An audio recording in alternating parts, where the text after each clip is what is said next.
Please, speak as you might to a young child or a golden retriever. It's an unfair game. They're schemers. Schemers trying to control their little worlds. The rich get richer, that's the law of the land. It's just money. Blasphemy! This is madness! I drink your milkshake.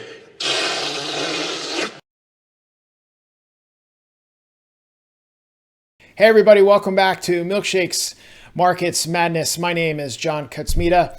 I am joined here with Brent Johnson, the man behind the dollar milkshake theory. If you do not know what that is, you are in for a treat. Maybe not specifically on this episode, but certainly the full catalog of videos that we have available for you. I recommend you start with the playlist at the top of our YouTube channel that is called Start Here. There is a presentation by Brent going over the dollar milkshake theory, a number of video clips that I think greatly support that. But in this video, we are going to more or less do what we call our full length episode. They all seem to be getting full length nowadays, but we're looking at more or less the week that has just passed and getting a little more deeper into some of those topics. Brent, what do you have to say about this past week?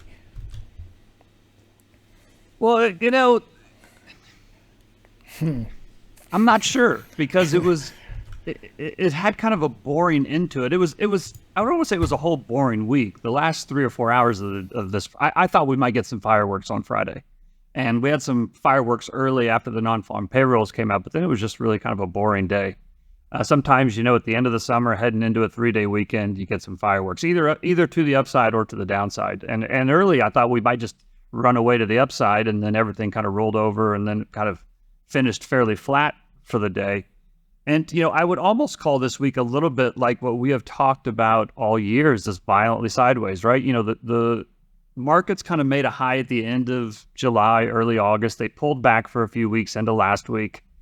And then, you know, I think equity markets in general were, I don't know, they were up 1% to 2% this week, or maybe even a little bit more. Maybe the NASDAQ was up 3 or 4%. But what I thought was interesting was that there was a little bit of something for everybody this week, which doesn't bring any clarity to the market, and it actually contributes to the uncertainty, right? And markets don't like uncertainty. And what I mean by that is I think there was enough data released this week that there was a little bit of something for everybody, especially today. Earlier this week, I think the data came in a little dovish, right? And so markets traded up. And even into today, when the non-farm payrolls came out, the top line number was hawkish, but the payrolls number, or the earnings per hour was weak, and that was seen as dovish, and the overall unemployment rate jumped, which was seen as dovish. And so markets kind of jumped on that pretty quickly. The dollar sold off hard. And then a couple hours later, we had some other data points came out that were hawkish, and you know, they exceeded expectations. And you know, the dollar jumped really high, and all those equity gains that had happened in the first hour or so were gone. And then things kind of just leveled out for the rest of the day. So I think, you know, if you're bearish, I think there was enough data that came out this week to support your view. If you're bullish, I think enough data came out this week to support your view. And so I don't think, you know, there was anything really decided this week. And what's interesting is we have a lot of data again next week. The following week we have CPI, but then we've got, I think, kind of a couple dead weeks until we get to the Fed meeting at the end of the month. And so to me, it's going to be really interesting to see how this month plays out. A lot of times as we get into the fall, you know, September is typically not a great month for the market, or September and October, like whenever you get volatility for whatever reason, you often see that in the fall. And so we're kind of getting into that. You know, and it's because of all this uncertainty that I am still kind of keeping my same viewpoint, is that I'm happy to sort of sit on the sidelines. You know, I have equities that I've owned for literally years. Those have hedges against them. I've got a lot in T-bills just sitting there earning over 5% while we wait. And I don't see a big reason to go after anything in a big way right now. The only thing that I've bought with any conviction in the last couple of weeks is, you know, some corn and some wheat and even coffee. Some of the agricultural commodities. But, you know, I'm happy to just kind of be very careful, be prudent, and wait for a better opportunity, because right now I don't see one. Awesome. Great little recap of the week, what you took away from it, and kind of where your positions are still. The violently sideways aspect, I'd love to be able to point people to one particular video, but it's just something we've highlighted consistently throughout the year. It's really been a big theme for 2023. Some of the other things you mentioned there, the mixed data, some of it was dovish, some of it was hawkish. We have a playlist that includes all of our midweek updates. There is a midweek update called When Doves Cry. So if you're unfamiliar with those terms, you can definitely get a little more into the details in that video. So yes, as you mentioned, everything there, we had some job openings data that kind of kicked off the week in a more dovish manner. Non-farm payroll, again, as you mentioned, it was kind of mixed once you started looking under the hood at the, past the headline number. You also had some pretty sizable revisions on previous months. So the data was noisy. So, it started out with a bang today and ended with a whimper, as it kind of felt like it did all week, and what else that's been somewhat subdued or boring has been the VIX. What are you taking away from this lack of excitement in the VIX? Well, I think that, the lack of excitement in the VIX has kind of contributed to the markets holding up fairly well this year. There hasn't been any risk that has gotten any real traction that lasted more than a couple days or a couple weeks at the most. Every time the VIX or the perceived level of risk in the market starts to rise, something comes out and kind of rolls it over. And, the VIX had its lowest weekly close since I think 2019 today. And I will be the first person to say that I don't consider myself an expert on the VIX. My friends Mike Green and Jason Buck and some of these other people who deal in volatility on a daily basis. Chris Cole. These are more of the people for the in-depth discussion on what's going on in the VIX. But what I am familiar with is just markets in general and how to read a chart. And all I got to do is look at that chart and say, we are at the lowest level of the VIX, which is supposed to be kind of a fear index since 2019. And one of the things that I think the general consensus is, or at least I've heard this talked about a lot, is that part of the reason that the VIX has been low is for a long time, the VIX is what traders used to kind of hedge themselves or to, not only to hedge themselves, but to the perceived risk in the market. And now in the last couple of years, there's been a proliferation of options trading. When I first started in, finance 25 years ago, people were aware of the VIX and we talked about volatility, but it wasn't really seen as an asset class in and of itself. But over the, since I started, volatility is a whole asset class now. People trade volatility. There's volatility focused funds. There's volatility focused strategies. There's a number of different of these option strategies that people use. And so the proliferation of options trading has grown dramatically, in the last 25 years.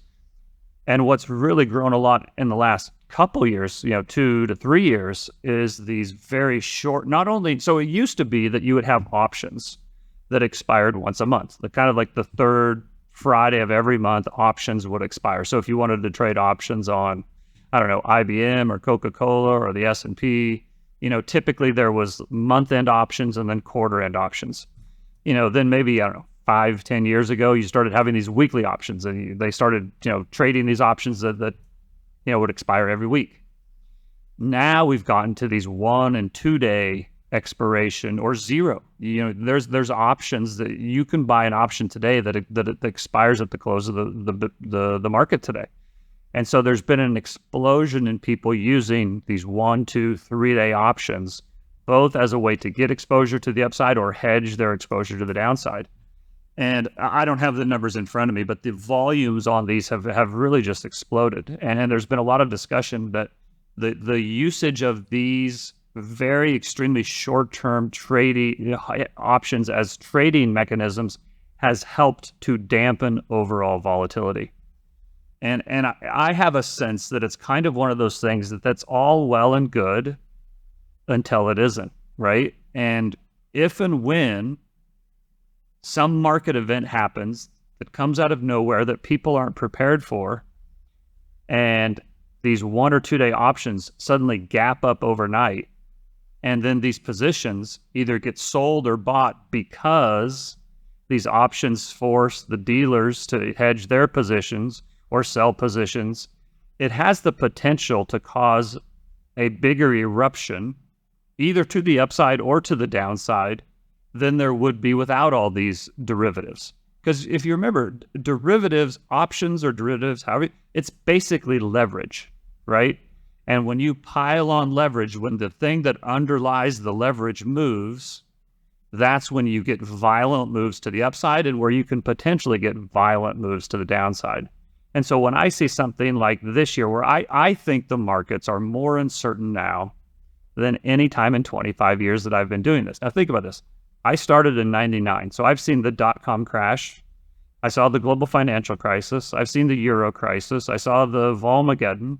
I saw COVID, the repo crisis, like all of these things, right? And yet this is the most uncertain time I can ever remember. And yet VIX, which is the gauge of fear, or at least one of what used to be known as fear in the market, is at the lowest point in 4 years. This makes no sense to me. I mean, I understand it, but it kind of defies logic. And so I just think that there's more risk out there in the market than is perceived in the VIX. And so I can't sit here and say that the VIX is going to explode higher on Monday or Tuesday, but I am not willing to chance it right now, is the best way to say it. So what I kind of, I think I've told you this. I have a friend who I talk to every Friday, and he tends to be more optimistic than me, and I tend to be more pessimistic than him.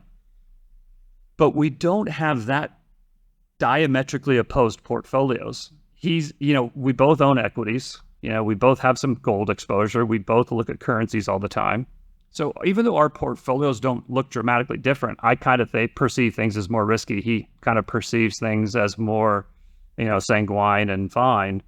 But yet we've both started buying puts every time the VIX is like under 13 or 14. Like at these levels, we're like, well, why don't we just buy a few puts because it's so cheap, right? And you just don't know. And so for the first part of the year, those didn't help much, and they were actually a drag. Now, over the last couple of weeks, they helped a lot. And so, until I get more clarity on the market and until VIX gets back to like a reasonable level, I don't think that it's wise to be plunging in without some kind of either cash on the sidelines or protection in your portfolio. So from that sense, I don't think I've really said anything new that we haven't talked about before, John, but I think when I look at the markets, there's these things like the VIX and these other things that jump out at me that just say, hey, something is mispriced, whether it's gold or whether it's the VIX or it's equities or the 10-year. I just don't think everything is appropriately priced. And so I would rather, sit on the sidelines until I see a really good opportunity. One thing I should say is I'm not recommending that everybody just stay 100% in cash or that they sell their entire portfolio and sit in cash. I haven't done that for my clients, and I'm not saying that you should do that in yours. If you are sitting in cash, I wouldn't be in a big hurry to go put it all to work. But my point is that for years, if sitting in cash meant you didn't make any money, you couldn't get any return. But now with T-bills at 5%, you actually make a pretty good return to just sit there and wait for a better opportunity. So, I'm not somebody who advocates, selling everything you own and go hiding out on a mountaintop for 10 years. I just think it's a time to be prudent. So I do have a follow-up question to let you continue that thread, but I want to attack the last thing you just said there, because getting paid to wait is kind of a new phenomenon in the last 2 decades. And so with that in mind, and when you look at the yield curve, it's for the most part flat. Yeah, it's inverted, but let's just call it flat for the intents and purposes of this conversation. So it doesn't really matter what duration you pick, you're going to get paid, let's just say around 4%. So why would an investor, obviously different risk profiles, different objectives, maybe you can kind of highlight a few or just in a broad sense answer this question, but why would somebody who is enjoying the idea of getting paid to wait and maybe has a 12 to 24 month and maybe even a slightly longer expectation that things could get a little dicey, maybe we go into recession, in that event, yields start to steepen on the shorter end of the curve, meaning they increase, and you potentially have, decrease, because investors are going into that more risk-off mode, buying Treasury bonds, especially on the short end. That pushes the price up and pushes yields down. So if I go and buy a 6-month T-bill or a 12-month T-bill, and I'm enjoying my 4%, and then suddenly something hits the fan and the mood in the markets shift, and we now have a risk-off event. Investors are buying bonds, and who knows, maybe even the government's doing, or the central bank, the Fed, is doing QE and artificially suppressing rates by buying bonds. Now all of a sudden, my money's coming back to me as that 12-month bond matures, and instead of reinvesting and getting 4%, maybe I'm only getting 2.5%. So why would someone be buying a short-term T-bill versus kind of hedging that potential where maybe they're able to sell that bond at a premium if it's a 2 or 3 year bond with, another 2 years left on that 4%? So I think I know the question you're asking here, John, and I'll answer it. But if I'm not hitting on the point, just let me know, and I'll we'll come back to it. But this is kind of one of the things that fixed income people and just investors in general are wrestling with right now. On the one hand, you can buy very short-term rates, which gives you all kind of optionality, and get 5% or more. Like, I literally bought T-bills today for a client and got 5.37% for a 2-month T-bill. That's pretty darn good, right? The question though is, why didn't I go in and lock in that high rate for 10 years at like 4.25% or whatever it is? So there's a couple different ways to think about it. On the one hand, if I use short-term rates, I'm getting a very nice coupon while I'm getting paid to wait, and then I have tons of optionality. And the duration is short enough that regardless of what happens to interest rates over the next 2 months or 3 months or 6 months or whatever it is, I'm not going to have much fluctuation in the principal that I'm putting to work. The downside to that is if let's say, to your point, we get a huge sell-off in markets, interest rates drop a lot, the Fed goes back to QE, and for whatever reason, I don't feel like buying risk assets at that point. I don't want to go buy equities. I don't want to go buy real estate. I'm retired. I kind of like the life that I have. I want to protect what I have, and so I just want to play it safe. In that case, holding on to 6 or 2-month T-bills or 3-month T-bills and then having to reinvest them now at 1% or 1.5% or 2% or 0%, then I could have locked it in at 4.5% for 10 years. Now, the problem with locking it in at 4.5% for 10 years, well, number one, there is no problem if you are happy getting 4.5%, and if you believe that inflation is going to stay where it's at or fall, and you're not worried about inflation going to 10%, so you would be losing 5.5% in real terms, then, buying a 10-year is not bad because you're locking in that now much higher rate, and you are going to get that money for the next 10 years. The problem comes if interest rates go higher. If interest rates go higher and you have a 10-year bond, the principal is going to fluctuate a lot more on a 10-year bond or a 20-year bond than it is on a T-bill, right? And so and I think this is what a lot of people are struggling with. They're sitting here thinking, wow, interest rates have gone up so much, there's probably going to be a risk-off environment. Maybe I just go buy a 10-year and then people say, but why would you hold on to a 10 or a 20-year bond when you know that fiat currency is going to lose value? Well, part of the reason is you're never going to hold that for the full 10 years or 20 years. If interest rates fall, that bond is going to go up a lot in price. And then you can sell it, and you not only got that higher rate while you were holding it, but now you get to sell it at a much higher price than you bought it. The flip side is if interest rates continue going higher, right? If for whatever reason we don't get that risk-off event, if inflation stays higher for longer, the Fed keeps hiking rates, people still want to get paid even more to compensate for that higher level of inflation, and then the 10-year rates go to 5.5% or 6% or whatever it is, and now the principal that you put on that bond is underwater. So if you sell it prior to maturity, now you are going to lose some of your capital. And I think this is something that people are struggling with right now. Because I am of the mood or of the opinion as of right now that I want to use the T-bills or the cash I have as dry powder to buy something in a risk-off event, whether it's commodities or gold or stocks or real estate or whatever it is. I am happy skipping the interest rate play right now and just getting the short-term higher interest rate on something like T-bills.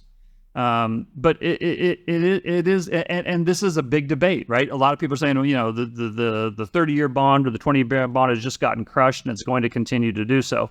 While other people are saying, oh, not only should you be buying T-bills, you should be buying, TLT or buying the 20 or 30-year bond because when things turn around, that thing's going to go through the moon. And, there's very good arguments on either side. I don't have conviction on which way interest rates are going, so I am happy to stay out of that argument and just sit in T-bills that pay over 5%. So not that there's any financial advice being given here, but on one side of the conversation, you're talking about what you're doing as a fiduciary, how you're giving yourself optionality with very, very short-term T-bills. You're getting that over 5% kick just to have that money parked for whatever potential opportunity comes up here. And what you've said many times tends to be a more volatile or risk-off time of year. On the other side, you give the example of, okay, the 10-year, you lock it in, you're getting that cash flow, all as well. But now you're kind of risking the potential loss of principal value because of inflation and a loss of real returns. At the same time, you say, well, the reason why someone might do that is it's a little bit of what you're doing, which is getting paid to wait, but they're also speculating on the fact that the price of the bond itself is going to go up, and they're going to be able to, after 2 years, sell that and make a chunk on it. So I think potentially for a lot of people, they're going to fall somewhere in the middle, right? They're not making a 10-year play with the hope of speculation, and maybe 2 months probably doesn't really serve any purpose for them. They could probably just go, put their money in a CD at the bank. So finding a sweet spot is a subjective thing, is really the point you're making. And for some people, potentially something like a 2-year gives you a little bit of both. Yep. So backpedaling just a little bit to the conversation or the points that you were making before, you're talking about the VIX, you're talking about options and some of the things that might be subduing fear in the market, which generally VIX is an indication of. You've also said, you've kind of made this point frequently, and you've also made this point recently with a conversation with Mike Green, that everything that kind of underpins financial markets and the way things are priced is the dollar. And you look at a chart of the dollar on Bloomberg, and it's just this flat line. And overall, especially with all the conversation that we've had this year about the dollar being dethroned and de-dollarization and BRICS currencies and all these things, the dollar did make a low kind of at the hype of that narrative in July. But since then, we've had 7 up weeks in a row, and we just had the highest weekly close since March. And so what's really, really interesting is not only does this kind of fit into the point you keep making about how the dollar milkshake theory is really trying to educate people on how long this thing could potentially go, but you've also continually kind of made the point about how well central bankers, for hate them or love them, have been able to keep the plate spinning. So do you think some of this dollar, what some would say is relatively stable, do you think some of what the central banks have been doing, monetary policy and really the balancing of these twin deficits, how it's subdued some of that volatility? No question. And listen, I have been pretty vocal saying that I think that the U.S. not only has the ability to, but actually does use monetary policy as, I don't know if I'll, maybe not yet. I have said that monetary policy can be used as a weapon. And now they can use it kind of surgically, or they can use it like a hammer.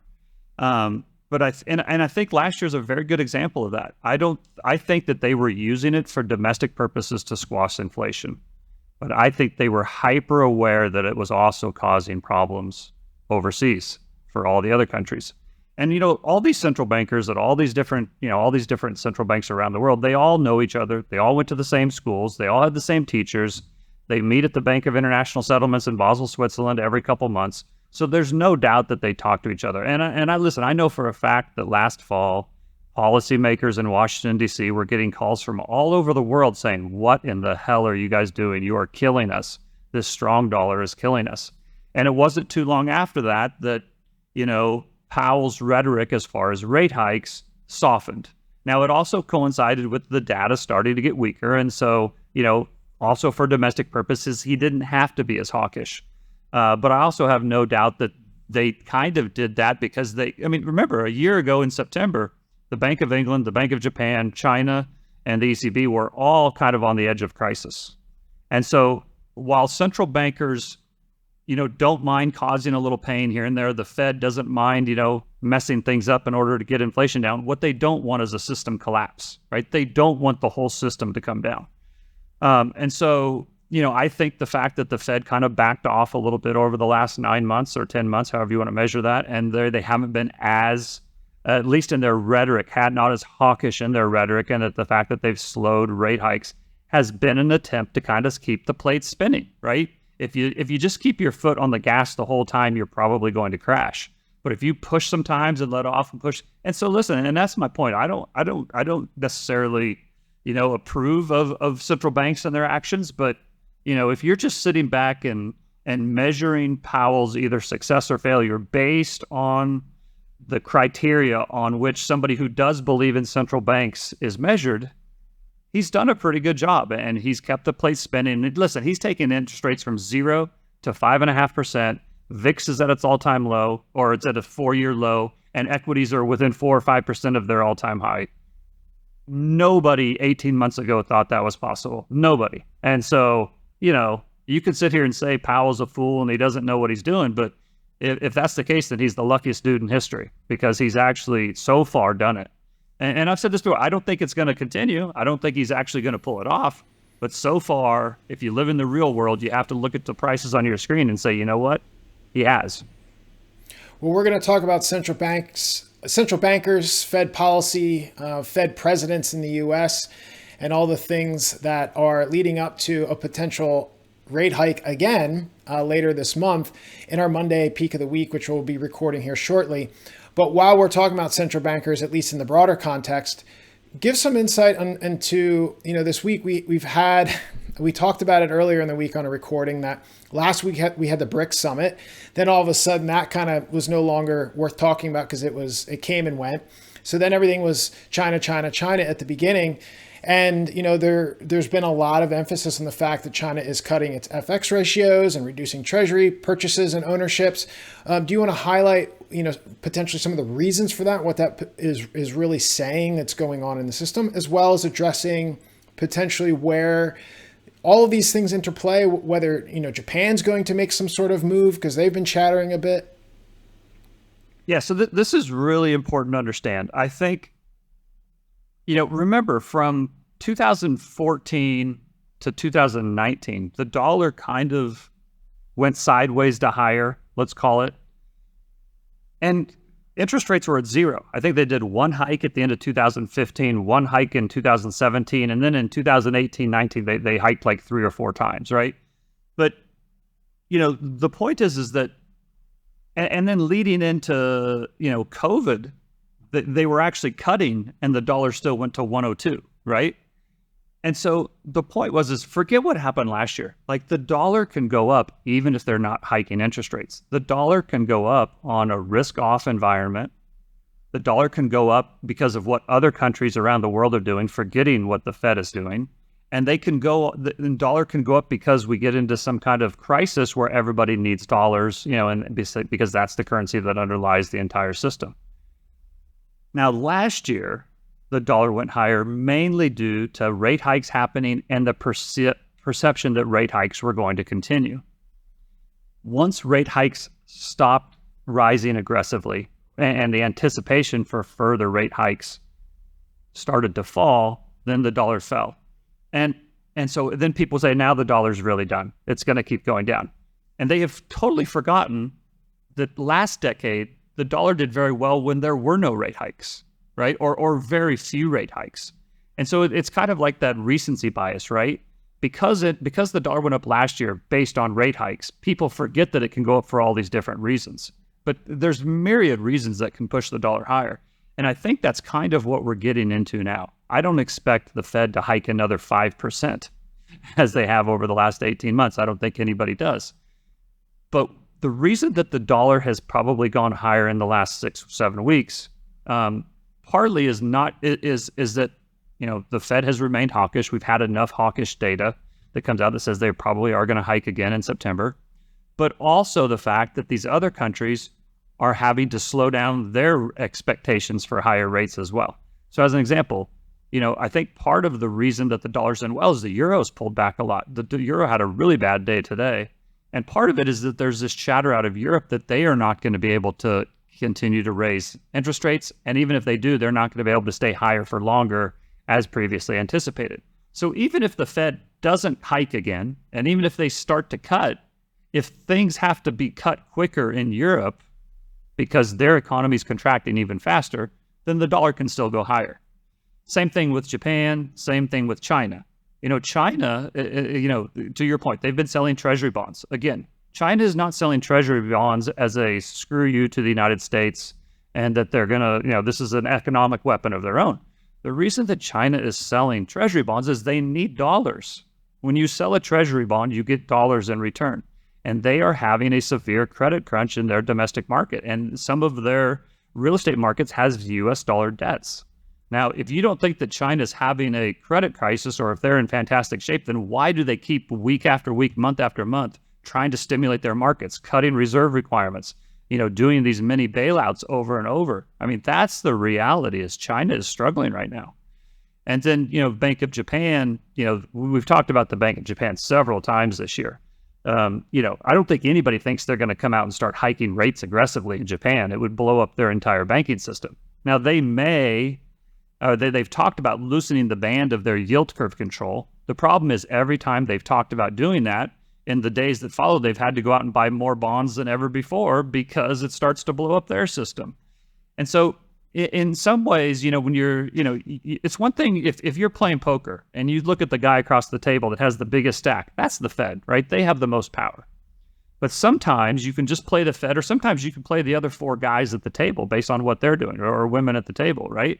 So sometimes you play the hands that are out in front of you. Sometimes you play the individual person. But the point is you don't always just have to focus on the Fed. And I think if you do just focus on the Fed, you're actually doing yourself a disservice. You need to understand what the other players are doing too, because what the other players are doing can influence what the Fed is doing. And in many ways, what these other players are doing allows the Fed to just sit there and do nothing and stare at its big stack of chips, right? So... I think that's what's starting to play out now, and I think that's what we're going to see more as we get further into the last part of the third quarter and then into the fourth quarter.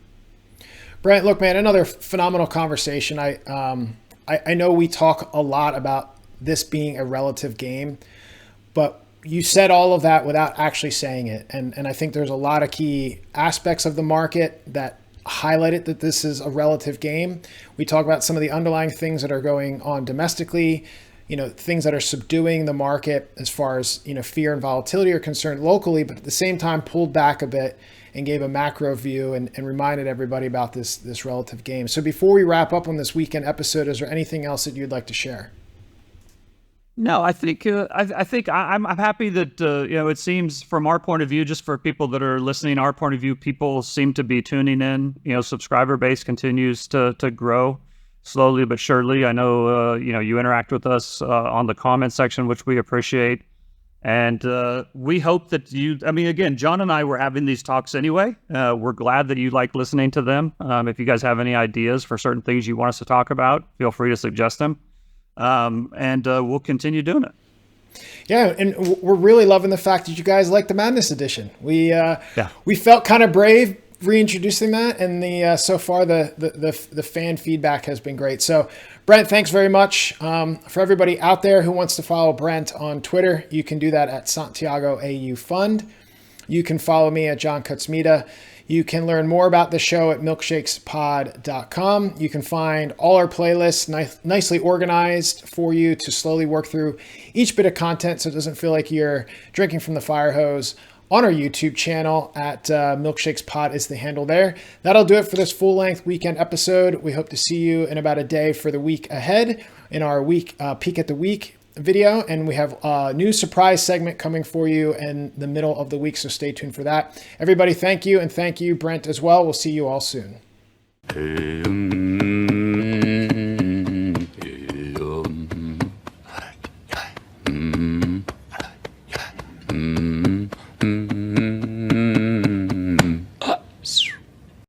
This show is provided for entertainment and informational purposes only. It should not be relied upon as legal, business, investment, or tax advice. Neither the hosts, guests, nor any funds they may manage intends to make an offer or solicitation for the sale or purchase of any specific securities, investments, or investment strategies.